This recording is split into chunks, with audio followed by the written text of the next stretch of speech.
Bonjour à tous et bienvenue pour cette nouvelle vidéo. On est là pour tout simplement vous expliquer, ou en tout cas vous donner des indices sur la fin des Crimes de Grindelwald, le deuxième film de la saga des Animaux Fantastiques. On le rappelle qui est une saga qui aura 5 films, dont l'histoire se passe de un petit peu avant 1927 jusqu'à 1945. Eh bien, on va parler donc de la fin. Alors, les Animaux Fantastiques, cette saga, on le comprend, va surtout traiter du conflit entre Dumbledore et Grindelwald, sachant que 1945 est tout simplement la date de fin donc de cette saga, et c'est la date de tout simplement où Dumbledore aura vaincu Grindelwald.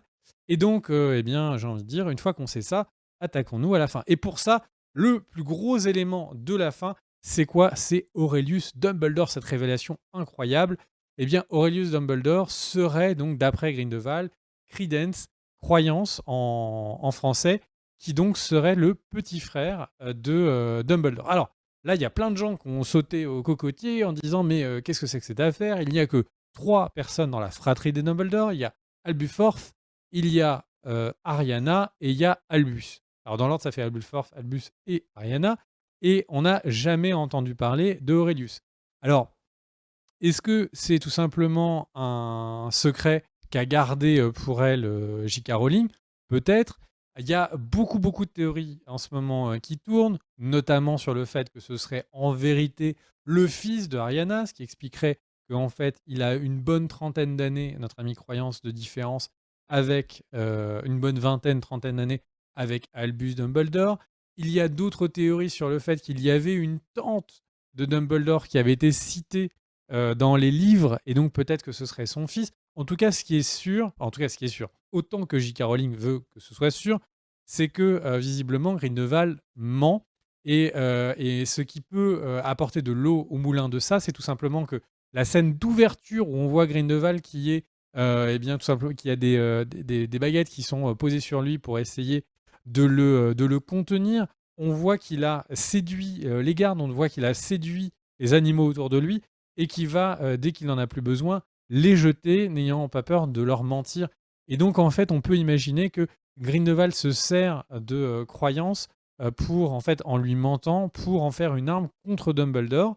Alors, le truc, c'est que c'est peut-être pas le frère, ça c'est un fait, mais J.K. Rowling a aussi mis tout simplement l'élément du fait que Croyance a un phénix qui vient l'aider, et on a entendu Albus Dumbledore dans le film dire un phénix viendra toujours aider un membre de ma famille. Donc on peut imaginer effectivement que Croyance est un membre de Dumbledore, peut-être pas le frère, mais pourquoi est-ce que notre ami, Grindelwald eh bien, dit que c'est la seule arme, croyance, qui va être capable de tout simplement de neutraliser et de Dumbledore, c'est tout simplement parce que c'est un obscurial, et qu'il y a beaucoup, beaucoup, beaucoup d'indices qui laissent à penser que la petite sœur de Dumbledore était une obscurial.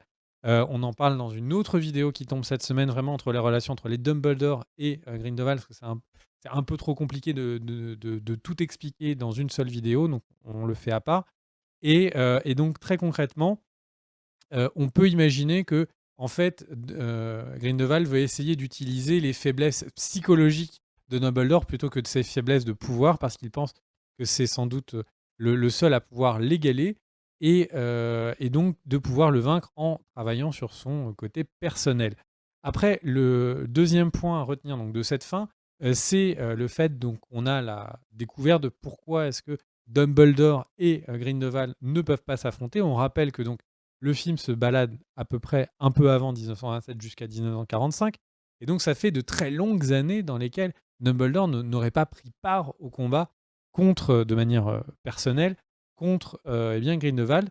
Et en ça, on verra dans la vidéo spécifique aux deux qu'ils ont une enfance, tous les deux, enfin ils ont une enfance proche, enfin une adolescence proche. Ils tombent amoureux quand ils sont adolescents. Et donc, du coup, déjà, ça rend les choses compliquées.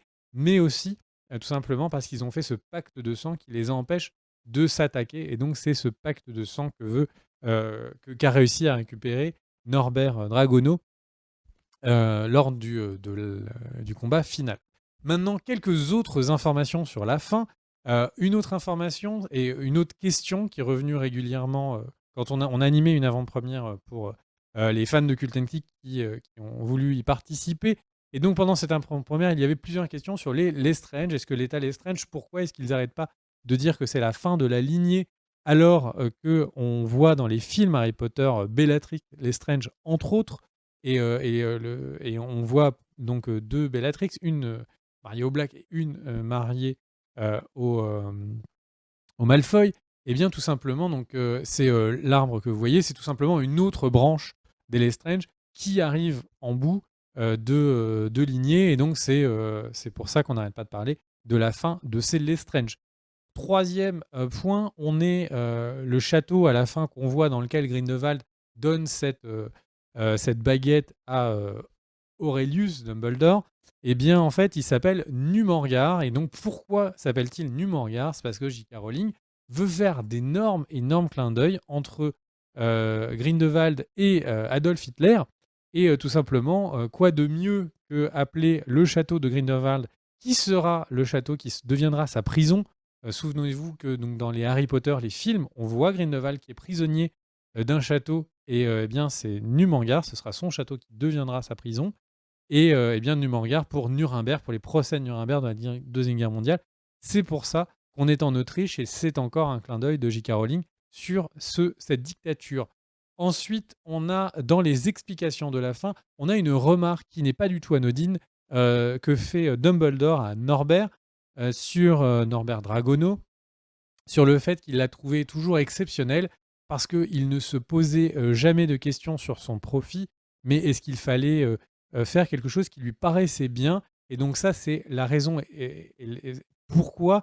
Eh bien, tout simplement parce que quand il était jeune, Dumbledore avait été séduit par les idées de Grindelwald et avait écrit une lettre dans laquelle il disait qu'effectivement, il fallait que les magiciens se mettent à eh bien, tout simplement gouverner les Moldus. Et quand il écrit cette lettre, donc il le fait et il a regretté des années après tout ça. Et quand il s'est mis à le regretter, il s'est rendu compte que son plus grand défaut, c'était son appât pour le pouvoir, c'était son appât pour avoir une position dominante. Et c'est pour ça, et c'est parce qu'il n'avait pas confiance en lui, s'il était dans ce genre de position, qu'il a tout simplement refusé d'être à plusieurs reprises Premier ministre du ministère de la Magie, mais aussi pour ça qu'il pense que Norbert est vraiment quelqu'un d'exceptionnel. C'est parce que lui n'a pas son défaut, il voit quelqu'un qui est meilleur que lui humainement.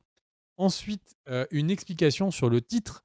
Le film s'appelle Les Crimes de Grindelwald, alors qu'on était censé voir les animaux fantastiques, et du coup pas mal de gens étaient déçus en disant mais je ne comprends pas, je n'ai pas vu suffisamment d'animaux fantastiques dans ce film, le second opus de cette saga. Et en fait, la raison, elle est dans les livres, ou en tout cas, je suppose qu'elle est dans les livres.